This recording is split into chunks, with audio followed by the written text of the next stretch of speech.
Welcome to the April 2016 Star Wars Canon Update. This month was almost entirely comics, so let's get going. The Poe Dameron comic is off to an interesting start.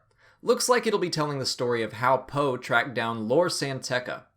I'm willing to bet we're going to learn a lot more about the Church of the Force and maybe some ancient Jedi history.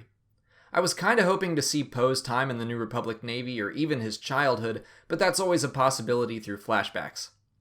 This comic had some really nice connections to The Force Awakens and other canon books and comics. Returning from Shattered Empire is Lulo and his A-Wing, which is the first appearance we've had of the ship in this era. Also, Snap Wexley is part of Poe's squadron, which isn't a surprise, but there are hints that he will take part in the Battle of Jakku and a reference to his age of 16 at the time of the battle. Since he was a significant part of Aftermath, I imagine we're going to see the Battle of Jakku in the second or third book in that trilogy. Anyway, this series has some excellent connective tissue with the rest of the universe, and I love that. In Darth Vader, the Shu-Torun War comes to an end. Another of Vader's rivals is killed, and Dr. Aphra is found but not yet rescued. 000 continues to be the highlight of the series, and his similarities with HK-47 grow even deeper as he leads an army of droids. Overall, a good conclusion to the story arc, and Vader is headed back to Coruscant, which I am very much looking forward to. The 3PO comic was a lot deeper than I expected.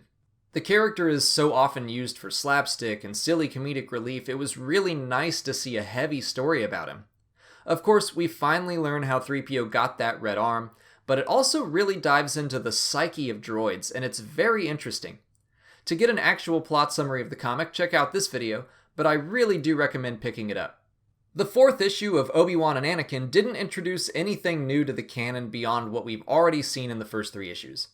However, the flashbacks involving Anakin and the Emperor are still very interesting. The Emperor discusses the severity of using the Jedi to arrest a corrupt senator, which nicely foreshadows how he's able to paint the Jedi as traitors when they come to arrest him in Revenge of the Sith. Also, at this point in time, Anakin has chosen to leave the Order, but I imagine that this mission's resolution will convince him to stay. Some months I have trouble saying which comic series I'm enjoying the most. This month, the clear winner for me was Star Wars. It's consistently just downright fun, and this month was no exception. Han and Luke rejoin Leia on Sunspot Station, where that vigilante is executing war criminals. This storyline has been so compelling, and they keep teasing the identity of the man under the mask, and he appears to have a history with Leia. On one hand, I hope we get an answer next month, but on the other hand, I'm loving this arc, and I just want it to keep going. The hard copy of Tales from a Galaxy Far, Far Away came out this month. It compiled the short stories that were released in December, but also added 2 more.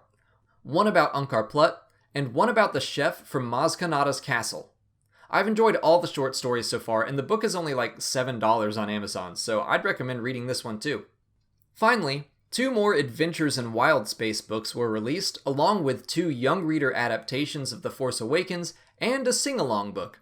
If anyone has read Adventures in Wild Space, I haven't been able to get to them yet, and I'd love to hear your opinion in the comments.